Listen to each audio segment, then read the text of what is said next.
Boy, do I have some things to share with you in this video.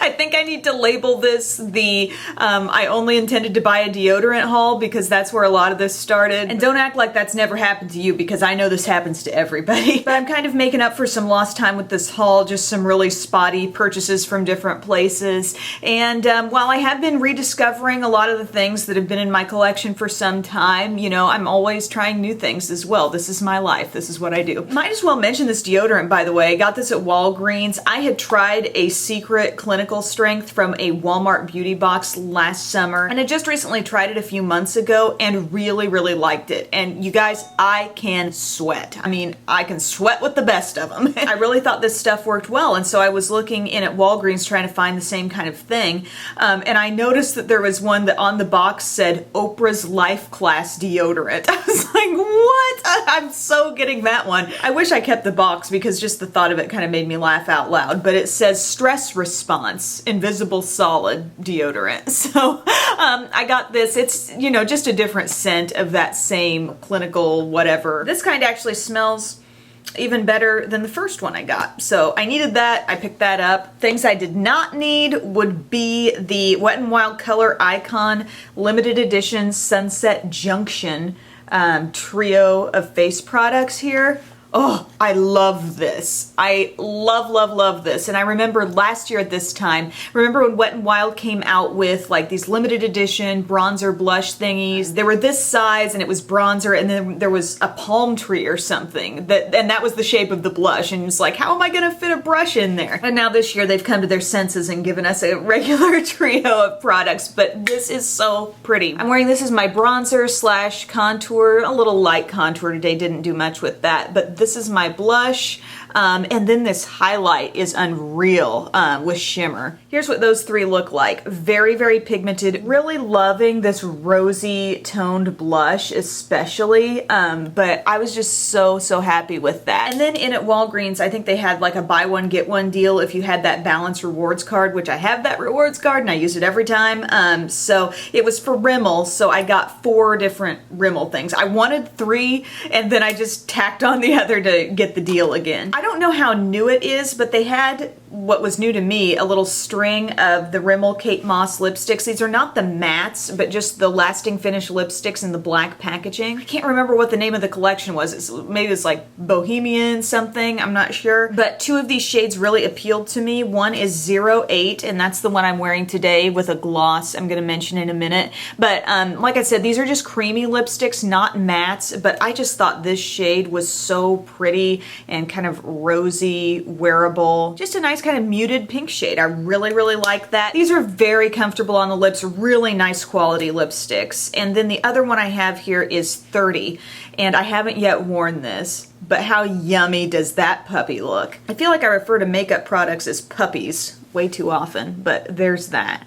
Look at that beautiful like raspberry shade. Love. From the loves to the non-loves, I got this Provocalips 16-hour kiss-proof lip color. A lot of you have asked me about these, and I decided to go with a really light shade for whatever reason. 120 Pucker Up is what this is called. And this is not the color of the actual product, by the way. This is like a colored plastic. They're trying to imitate what's on the inside. I thought it was just gonna be a creamy, like pinky nude color, but it's actually like this oddly sheer, just wash of shimmer on the lips. It's very sheer. There it is. I mean, it looks pretty. If this were a gloss, I think it would be pretty. It never set entirely to where it was dry like a CoverGirl Outlast would. It remained pretty tacky. Like, I let it sit on there for a good 10 minutes and I was like, okay, this is probably as good as it's gonna get. I'll put on the top coat, which is interesting. It actually makes me think of like a liquefied balm or something, and it was pretty comfortable on the lips. I don't know why I swatched that. It's just, you know, it's there. I didn't like how sheer this was. I didn't think the color was especially flattering on my lips right after I applied it, and let me tell you, that stuff got ugly as the day went on. It was looking so like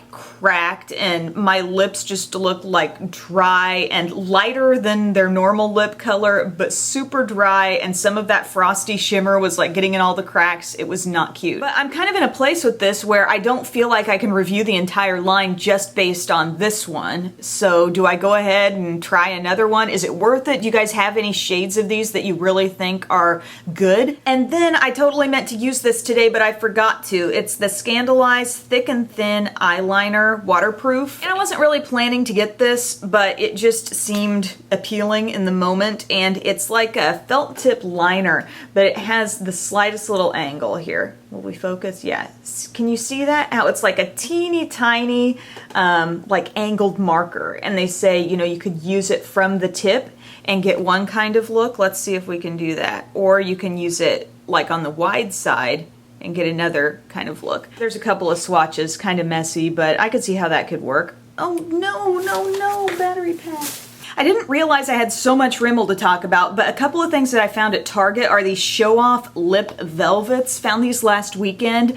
Really love these. The two shades I got I think are actually awesome. I have Atomic Rose and I have Orangeology. I know I've worn Orangeology in a video. I think I wore this one when I was periscoping last weekend. By the way, get the Periscope app. It's gonna be the new Beauty Broadcast Live. It's so fun. It's like live broadcasting from your phone, and I think it might only be an iPhone thing right now, but it's so super fun. It makes me think of when I was doing Beauty Broadcast Live, only I can do this more on a whim, I guess, because I'm just doing it from the phone. I've gone live a couple of times already, and if you've been watching, thank you. It was really fun. But I was wearing this in one of those, and I'll swatch them out for you. By the way, the applicators on these are like little scoops. They hold a lot of product. These are the kind of matte lip products where I kind of like that they're in this liquefied state first. They don't totally set to be, you know, super duper dry. They will kind of transfer off a little bit, not full on like, you know, a wet finish gloss would onto your coffee cup, let's say. But I noticed as like several hours passed, I would press my lips together and I could still feel moisture in the product. So that was kind of nice. There's Orangeology. Oh, how yummy is that? And there's Atomic Rose. And you're probably thinking right now, Emily, do you even know what matte is? Because those are shiny right now, but I swear I swear when you put them on the lips, you know, you're putting on a thinner coat than that first off, and they do have like a totally matte finish. I will prove it. I will review those for you. Also, I am obsessed with the Up and Up brushes from Target. I'm just fascinated by how many great brushes I've gotten from this line. One thing that I picked up is this eye brush set. Let me pop these out and show you, because I think it's pretty much all face brushes that I have from this collection, so I wanted to get a couple of eye brushes to try and see how they were. But you can see one's a little fuller, one's a little bit shorter. I think they called this the eyeshadow brush and this the smudger brush. But this could be good just for more controlled application on the lid. And then this one, I could actually see, for as fluffy as it is, I could see that almost working in a little bit similar way to my Sigma E25. So I'm going to try that and report back. And then this cute little set is the mini brush set. Let me pop these out. The style of the handle is so cute. I mean, seriously, how adorable is that? So you've got this brush, and size-wise, you know, I could see this working for a little finishing powder maybe, or, you know, a little on-the-go setting powder. And then this other one, gosh, I mentioned that this last brush could be a Sigma E25. How about this one? Look at that shape. That would be really nice for the crease. While this one looks like kind of a downsized, you know, brush head, if you want to call it that, for the face, these seem to be like full-size brushes at the ends, just shorter handles. A couple Estee Lauder things. I was talking to David about, I think it was the pressed powder foundation that I have. He said, just wait, try the loose powder on top of double wear and you will be fascinated by the coverage. So I ordered this loose powder. I really don't have a ton of loose powders that I'm a huge fan of right now. So this is the Double Wear Mineral Rich Loose Powder Makeup. I have it in intensity 2.0, and David was so right on this. I love the coverage that this adds to not only double wear. I mean, if you put this on top of double wear, it's like va-boom coverage. But it's really nice just lightly over some of my lighter foundations as well. But I was so impressed with the packaging. I mean, they've really thought of everything with this. They put a mirror in this top part of the lid. I haven't used this yet, but there's a little puff in there as well. Then it twists off, and they've got that locking mechanism. I love that, except here's what you don't want to do. Leave this open and leave it right on the edge of your table because someone I know may have elbowed that off and gotten powder all over her floor. So be safe, lock it immediately. But I really like this stuff. I've been applying it with my e.l.f. complexion brush. Don't you love combining a totally cheap brand and a high-end brand? But loving that. That's a huge product success. And the other thing I ordered was one of these Pure Color Envy sculpting lipsticks, but I wanted to try the Shine formula. Kristen Game was wearing one of these in a video. I don't think it was this exact shade, but it had a really pretty finish to it. Magnetic closure. Can you handle it? Ah, love it. But this is kind of like a poppy, I don't know, bright pinkish red color. And really for as bright as this is, I don't know that sheer is a good way to describe this product, but it seems maybe just a little more lightweight than the regular Pure Color Envy sculpting lipsticks. But that's that shade right there. It's kind of like a watermelon color. Very, very summer appropriate, so I'm excited to play with that some more. I had a couple orders, some skincare-ish related things from Beauty.com and Ulta, so this is kind of a combo of those. From Beauty.com, I've heard enough people talk about this to intrigue me enough to finally get it, but it's the Radiant Creamy Concealer from NARS. I have it in medium 1 custard. It's like an exact skin tone match for me right now. You know how sometimes people like their concealers to be a little more brightening? This is an actual match. So it is good to effectively cover something up and like camouflage it into my skin tone, you know? I know they say be careful what you wish for, but I wish I could have my full-on melasma back for a day so I could just test this on top of it and see how well it would do. I think at first I went a little too heavy with this. I don't think you need a lot of this concealer to do the job, is what I'm learning. But for minor dark circle stuff, this has easily handled it. Also on Beauty.com, that was where I got this Iced Mint Lemonade Lip Scrub from Philosophy. I've already actually reviewed this on the Express channel. Fabulous scent. It is so invigorating, but there's just not quite enough little scrubbies in it to be as good of a lip exfoliator as my e.l.f. lip exfoliator. But if you want some more details, check out the Express channel. I'm really getting into all things rose. The scent of rose in like setting sprays and mists and stuff like that. Scent of rose in lip balms. But there are some legit skincare benefits with rose actually being involved in certain products. As David has told me, it's not just about the scent, but I got this Peter Thomas Roth Clinical Skincare Rose Stem Cell Bio Repair Gel Mask. Okay, this had rose going for it. This had the concept of a gel mask, which I'm really enjoying masks lately. I find it's a quick way that I can kind of pamper myself. And as new moms know, there's not a lot of ways to really pamper yourself. But this says for all skin types, and you put it on like kind of a thick layer of this. But it says put on a generous coat on clean skin, leave it on for 10 minutes and rinse with cool water. And my skin feels so nice and soft after I do that. It also says for an intensive treatment, refrigerate and apply as a mask, so it would be really cooling then, or apply a thin layer as your last layer of skincare and leave on overnight. And I have done that as well, and I thought, you know, I was a little hesitant at first because I thought it was going to remain like kind of tacky like the mask did, but if you just put a thin amount on, it actually kind of, I don't know, absorbs somewhat. It's not like you're going to bed with a sticky face. But there's what it looks like. It's like pink gel goop. Not like true real rose, but enough rosiness, I guess, for me to get some satisfaction out of it. But this is a 5-ounce jar of this stuff, so I'm really liking that so far. Some Ulta stuff here. I got this Bare Minerals Perfectly Paired Pinks.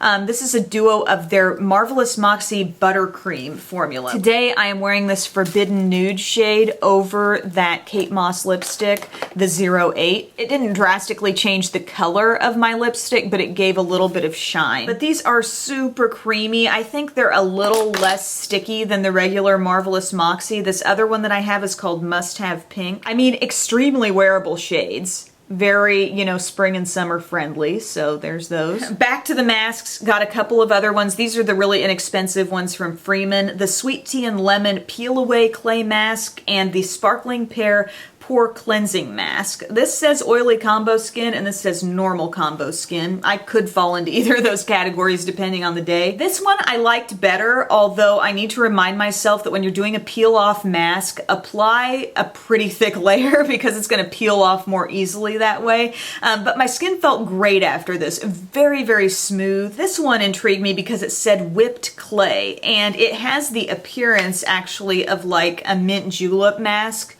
You know, that light green look all over your skin, but it doesn't quite like harden as much or tighten up as much, and I didn't really notice a lot of effect from this. Then again, I've only used it the one time so far. Maybe Tyler will try these as well and can report some findings too. He kind of likes to do the masks. But I like the scent on these. And this one in particular, the sweet tea and lemon smells awesome. But really the mask thing that's had the greatest effect on my skin, just in smoothness and I think overall radiance of the skin, has been the Rose Stem Cell. We've got some Neutrogena Pure and Free Baby Sunscreen, SPF 60+. Haven't needed to use that yet, but I'm sure I will soon. Again with the rose stuff, the Mario Badescu Skincare Facial Spray with Aloe, Herbs, and Rose Water. A rosy mist comparison video is going to be happening with this and a couple other things. I like the aroma.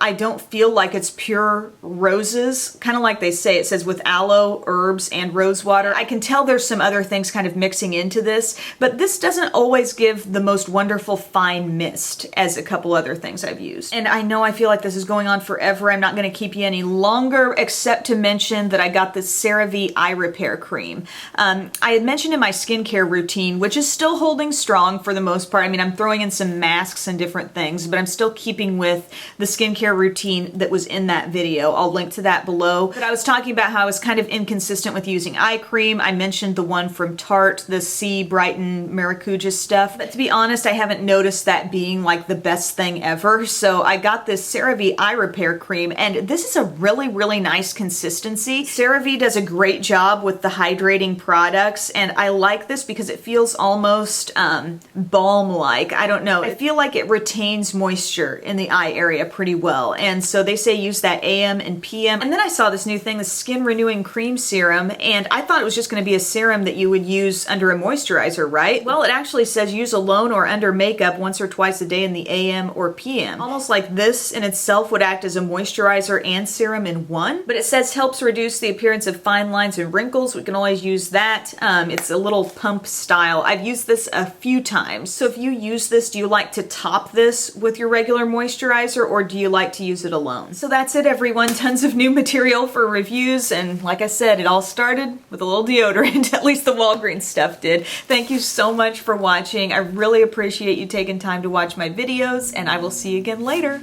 Bye.